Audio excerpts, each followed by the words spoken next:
तो hello friends, नमस्कार। तो कैसे हो आप? उम्मीद अच्छे होंगे, शानदार होंगे और जानदार होंगे और अपना काम बेखूबी से निभा रहे होंगे। फ्रेंड्स, आज हमने जो टॉपिक लाया है वो एक हिस्ट्री से उठाया है और हिस्ट्री से महाजनपद काल के रूप में उठाया है। बेसिकली ये जो टॉपिक है वो छोटा सा ही है, बल्कि बहुत ज़्यादा इंपॉर्टेंट है। ठीक है, इसमें से सवाल आते ही रहते हैं। ओके, पहले क्या है कि सिंधु घाटी सभ्यता, फिर बौद्ध धर्म, जैन धर्म, ये सारे टॉपिक से लेकर कैसे महाजनपद काल तक की जो सारी चीज़ें हुई वो इस जो टॉपिक है उसमें हम देखेंगे। फिर क्या हुआ कि कैसे लोहे की खोज हो गई और देखते ही देखते जो कबीले जन में बट गए और जन से जनपद में बट गए और जनपद जो महाजनपद के रूप में बटकर हमारे सामने आए। वो जो 600 और 1000 BC की शताब्दी की ये बातें, वो सारी बातें आज हम इस पर चर्चा करेंगे। तो फ्रेंड्स बने रहना। आज हम जो 10-12 मिनट की क्लास में ही ये चीज़ें सारी जो घटनाएं हैं महाजनपद काल के रूप में वो हम देख लेंगे। ओके, तो हम चलते हैं, है ना, टॉपिक पे आते हैं। ओके फ्रेंड्स, इस पर लिखा है कि महाजनपद काल 16 महाजनपद काल हुआ क्या है कि पहले जो इतिहास था हमारा, पहले जो बहुत टाइम पहले की बात है, 1000 ईसा पूर्व, जो उत्तर वैदिक काल, ऋग्वैदिक काल में लोहे की खोज हो गई थी। तो लोहे की खोज एक बहुत बड़ी क्रांति लेकर आई।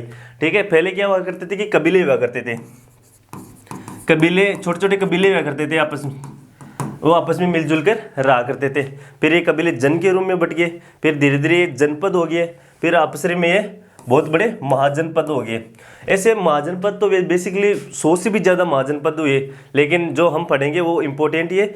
जैसे बहुत बड़े महाजनपद ही पढ़ेंगे हम, वो महाजनपद कितने 16, जैसे मगध है, वज्जी है, कौशाम्बी है, वो सारे हम देखेंगे। ठीक है, और इसकी राजधानी भी पढ़ेंगे, क्योंकि बेसिकली चीज़ें जो है ना आती है वो राजधानी के रूप में ही आती है। ठीक है फ्रेंड्स, तो जो मैंने पीछे का जो थोड़ा सा टॉपिक उठाया है वो आपको समझ में आया होगा और अब जो मैं पढ़ाऊंगा वो सारी चीज़ें आपको क्लियर होती चली जाएगी। तो ठीक है फ्रेंड्स, तो चलते हैं। इसमें लिखा है कि महाजनपद, फिर कैसे मगध का उत्थान हुआ।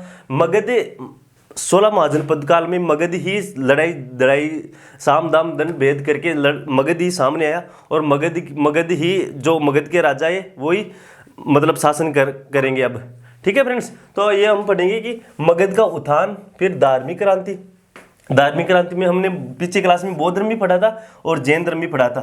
फिर कैसे फारसी आक्रमण हुआ, गिरिक आक्रमण हुआ। ओके, और इसमें लिखा है कि ये दूसरी नगरीय क्रांति थी।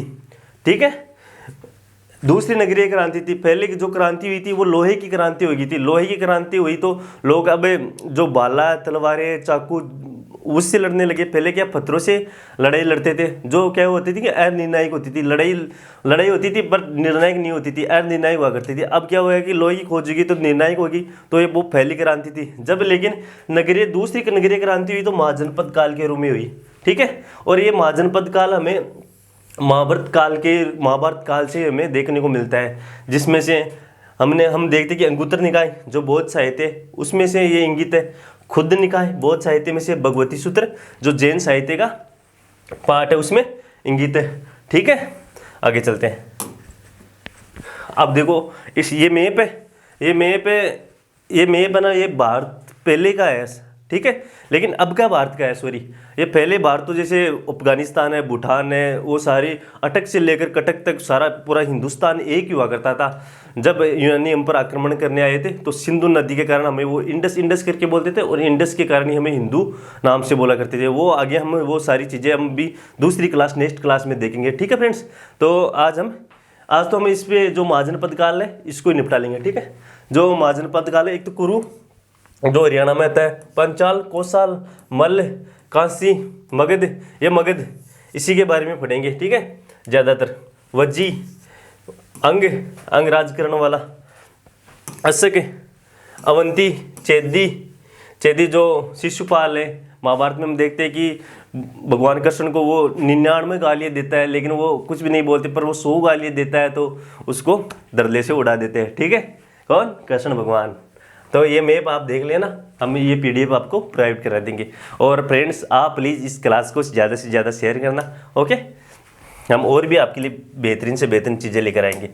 आगे देखते हैं महाजनपद और इसकी राजधानियाँ। ठीक है, इसको थोड़ा सा बड़ा कर लेते हैं। जो मेन चीज़ें हैं फ्रेंड्स वही मैं आपको आपके द्वारा साझा करूंगा, ठीक है। वैसे बताने के लिए चीज़ें तो बथेरी है, वो किसी काम की भी नहीं है, खरपतवार के रूप में मैं बताता जाऊंगा, कोई इसका मतलब नहीं है, नॉनसेंस है, ठीक है। लेकिन मैं अब जो चीज़ें हैं जो एग्जाम रिलेवेंट है और आपकी जो नॉलेज है उसको बढ़ाएगी, वो चीज़ें ही मैं आपके पास लाया हूँ, ठीक है, जिसमें आपका टाइम भी ना हो और आप अपना टाइम और किसी चीज़ में दे सके, ठीक है फ्रेंड्स। तो देखो कंबोज है, कंबोज की राजधानी हाटक, ठीक है, यही राजधानी है, पूछते हैं। ओके, गांधार, गांधार नरेश, जो हमें महाभारत में भी जो महाभारत है जो चित्र के रूप में देखते हैं ना, गांधार नरेश, शकुनी, गांधारी, ओके। उसकी राजधानी तक्षशिला, ये वही तक्षशिला है, ये एक तक्षशिला और नालंदा एक दोनों एक शिक्षा का केंद्र है। जो चाणक्य, महान चाणक्य, जिसने गणानंद को हराकर जो मौर्य साम्राज्य की स्थापना की थी, वो जो चाणक्य है, वो कौटिल्य है जिसने अर्थशास्त्र की भी रचना की थी, वो यही से पढ़ा लिखा है और ये बहुत बड़ा शिक्षा का केंद्र हुआ था। लेकिन कालांतर में यूनानियों द्वारा, फारसी आक्रमणों द्वारा, सिकंदर द्वारा इसको ढहाया गया, नुकसान पहुंचाया गया, विदेशी आक्रमणों द्वारा नुकसान पहुंचाया गया।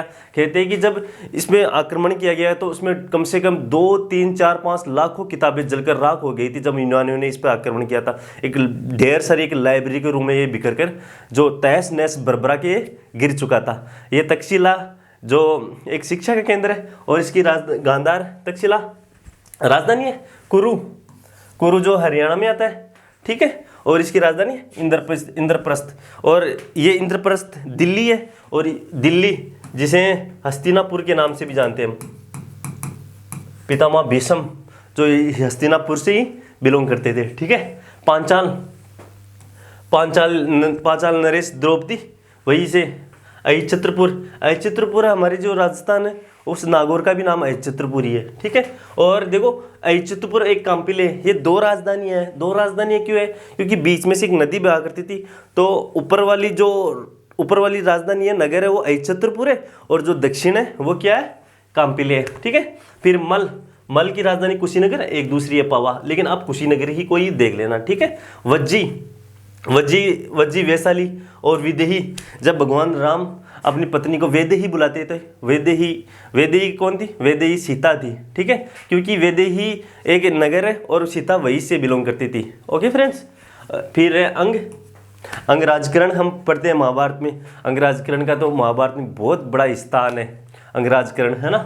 तो इसकी राजधानी हुआ करती थी चंपा।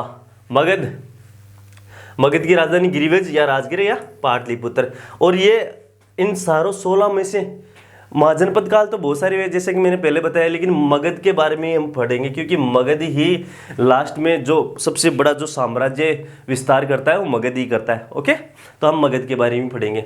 फिर काशी की राजधानी वाराणसी या बनारस, वही काशी है जहाँ से मोदी चुनाव लड़ते हैं। या फिर काशी एक धार्मिक स्थल है।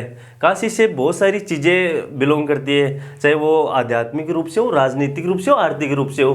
काशी हमारे भारत की एक राजधानी के रूप में भी है। अगर दिल्ली से हटाकर मैं बनाना चाहूँगा तो काशी वाराणसी को राजधानी हमें बनाने उसके रूप में ही देखना चाहिए हमें, ठीक है।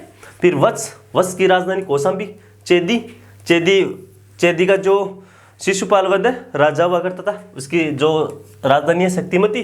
सूरसेन की राजधानी मथुरा। मत्स्य, ये वही मत्स्य अपने वह राजस्थान वाला, ठीक है, जिसकी राजधानी विराटनगर है। कहते हैं कि जब 12 वर्षों का जो पांडवों का वनवास हुआ था, उसमें से 1 साल का जो अज्ञातवास काटा था पांडवों ने, वो विराटनगर में ही काटा था, जहाँ के राजा विराट हुआ करते थे, ठीक है। तो वो सब जो पांडव है, 5 पांडव, सब भेष बदल कर विराटनगर में ही रहा करते थे फ्रेंड्स, ठीक है, जो हम वो महाभारत में भी देखते हैं, ठीक है। अवंती, इसकी एक राजधानी उज्जैन। अवंती कहाँ पड़ता है? अवंती पड़ता है MP में।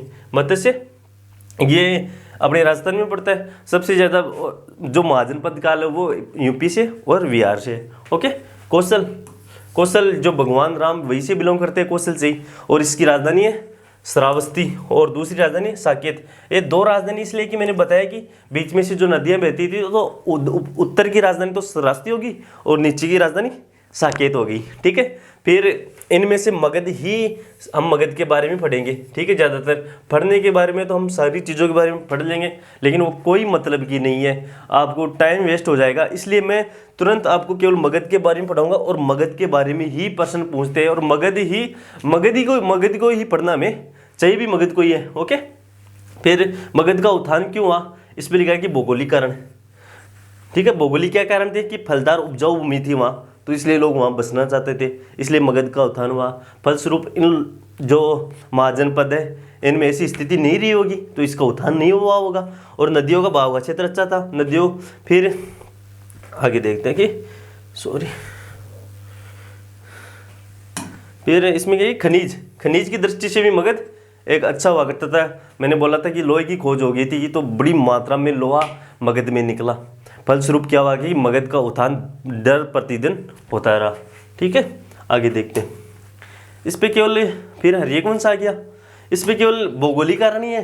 तो मैं आपको बता दूं कि केवल मगध का उत्थान और भौगोलिक कारण से नहीं हुआ, इसके लिए आर्थिक कारण भी जिम्मेदार है, सामाजिक कारण भी जिम्मेदार है, ऐसे बहुत सारे कारण जिम्मेदार है। जो अन्य महाजनपद का उत्थान नहीं कर पाए, वही मगध उत्थान करके एक बड़ा साम्राज्य के रूप में हमें जो सामने आता है, और हम इसके बारे में ही पढ़ते हैं। क्यों हम वज्जी उनके बारे में, जो और भी है मत्स्य है, उनके बारे में नहीं पढ़ते, क्योंकि उनका उत्थान नहीं हुआ था, वो वैसे ही भरभरा कर गिर गए थे।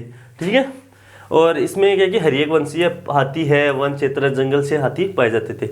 हर्यक वंश, मगध में एक हर्यक वंश हुआ, एक नागवंश हुआ।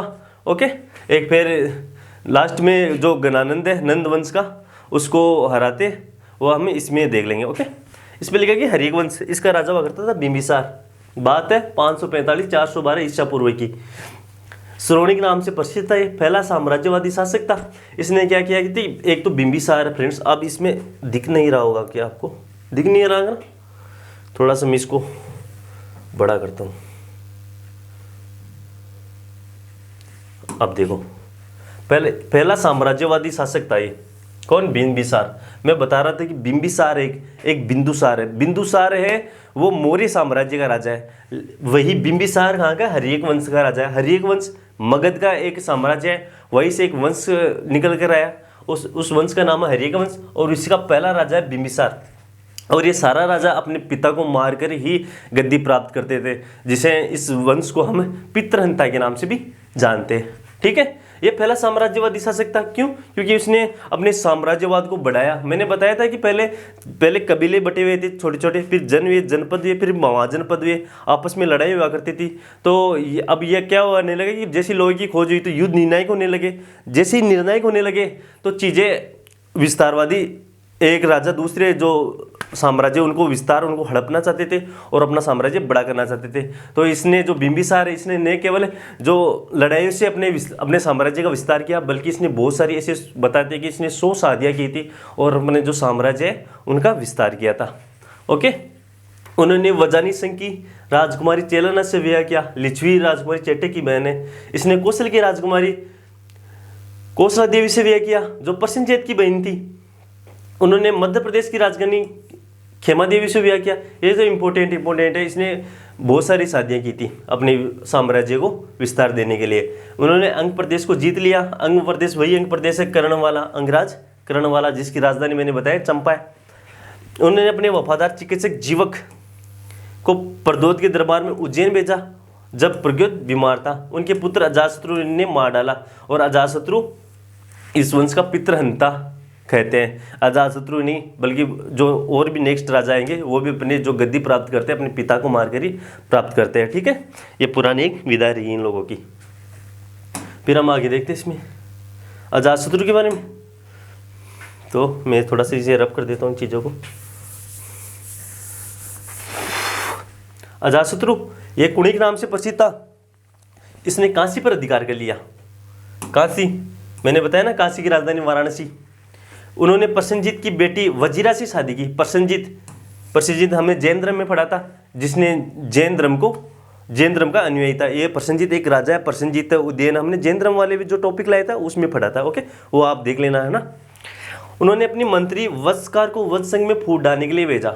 उसने वज्जी संघ पर हमला किया, बिल्कुल किया, अपने साम्राज्य को विस्तार करने के लिए। आगे महाशिलाकाट, ये जो उसने जो किया था ना, हमला किया था इन लोगों पे तो किया था, जैसे हथियारों का इस्तेमाल किया। सॉरी एक मिनट फ्रेंड्स, समाज चाहते इसके लिए। प्रथम बौद्ध सम्मति का आयोजन किसने किया था? इसी ने किया था। ठीक है, जो राजगीर में हुई थी। फिर तीसरा राजा है उदयन, और जैन धर्म का अनुयायी था। उन्होंने गंगा सोन नदी किनारे में पाटलिपुत्र शहर की स्थापना की थी। यही क्वेश्चन मोस्ट इंपोर्टेंट है, इसी पर ध्यान रखना आप। और पाटलिपुत्र को अपनी राजधानी बनाया। फिर है नागवंश। नागवंश का राजा शिशुनाग, इसके संस्थापक शिशुनाग। उन्होंने अवंती को जीत लिया। अवंती जिसकी राजधानी उज्जैन है, जो मध्य प्रदेश में पड़ता है। इसने वैशाली को अपनी राजधानी बनाया। फिर दूसरी राजधानी कालाशोक जो बौद्ध संगति द्वितीय संगति में राजा हुआ करता था। ओके, द्वितीय संगति का आयोजन कराया इसने, और अपनी पुनः राजधानी पाटलिपुत्र स्थानांतरित कर दी थी। जहाँ इसने जो शिशुनाग है उसने पहले अपनी राजधानी वैशाली कर दी थी। तो वैशाली में क्या हुआ कि अकाल बहुत सारा पड़ा। इसकी बहुत सारी लंबी सारी घटनाएं, वो पढ़ने की जरूरत नहीं है, आप तो वैसे ही राजधानी देख लेना कि पहले वैशाली इसने शिशुनाग ने राजधानी बनाया था, वही दोबारा इसने पाटलिपुत्र में ही राजधानी ले आए थे। किसने? कालाशोक ने। और कालाशोक के बारे में एक चीज़ और है, देख लेना आप, इस कालाशोक ने द्वितीय जो बौद्ध संघ थे उसका भी आयोजन करवाया था। ओके फ्रेंड्स, आगे देखते हैं। फिर नंदवंश, ये वही है मगध वाले में से आ रहे हैं। ठीक है, नंदवंश के संस्थापक थे माधवनंद। ठीक है, फिर इसकी उसने उपाधि धारण की थी सर्वछत्रांक की, और दूसरा भार्गव की। ये जैन धर्म का अनुयायी था। खारवेल के हाथीकुआ भिले के अनुसार उन्होंने कलिंग पर हमला किया था। कलिंग वही कलिंग है जिसने अशोक ने भी आक्रमण किया था 261 ईसा पूर्व में। फिर वो भी बौद्ध धर्म को अडोप्ट कर लेता है। सारे लोगों को मार काट कर देखकर वो भी दुखी हो जाता है। ठीक है, इसने कलिंग में नहर का निर्माण करवाया था। किसने? महापद्नंद ने। अष्टाध्यायी के लेखक पाणिनि इसी के समकालीन थे। जो अष्टाध्यायी है ये किताब बहुत इंपॉर्टेंट है, इसकी लाइन को भी आप देखना गौर से। ठीक है, फिर धनानंद कई कर लागू किए इसने। चाणक्य, कौटिल्य, विष्णुगुप्त का अपमान किया तो इसने जो चंद्रगुप्त मौर्य है, कौटिल्य ने चंद्रगुप्त मौर्य को तैयार किया, जो एक वो खेल रहा था। ठीक है, तो खेलते खेलते उस बच्चे को जो चंद्रगुप्त मौर्य था उसको पकड़ा, उसको पकड़कर वो मौर्य साम्राज्य की स्थापना कराता है। तो जहाँ धनानंद चाणक्य का अपमान करके, जो हम टीवी सीरियल में जो धार्मिक चीज़ों में भी देखते हैं कि उसको लात मारकर बाहर फेंक देता है, फिर वो शपथ लेता है कि मैं तुम्हारा जो ये नंद वंश है उसका विनाश कर दूंगा। फिर उसने एक जो खेलते हुए बच्चे को वो लाता है जिसे चंद्रगुप्त मौर्य के नाम से जानते हैं। ठीक है, उसको लाकर वो धनानंद को हराते हैं और मौर्य साम्राज्य की स्थापना करते हैं। ओके, तो ये मैंने आपको बहुत जल्दबाजी में और मोटा समझाने की कोशिश की है, जिससे आपका समय भी बचत हो सके। फ्रेंड्स, बताने के बारे में तो इसके बारे में आपको भी पता है, बहुत सारी चीज़ें हैं, लेकिन जो रिलेवेंट चीज़ें हैं वो मैंने बताने की कोशिश की है। तो फ्रेंड्स, जो छोटा सा पार्ट है महाजनपद काल, ये इस टॉपिक के बारे में आज हमने चर्चा की है। उम्मीद है आपको ये जो टॉपिक है समझ में आया होगा, और मैं ऐसी कल्पना करता हूँ कि जो सारी चीज़ें आगे से आगे वो हम लाते रहेंगे और आपको समझ में आती रहेगी। ठीक है फ्रेंड्स, तो नमस्कार, धन्यवाद, जय हिंद, बहुत बहुत धन्यवाद।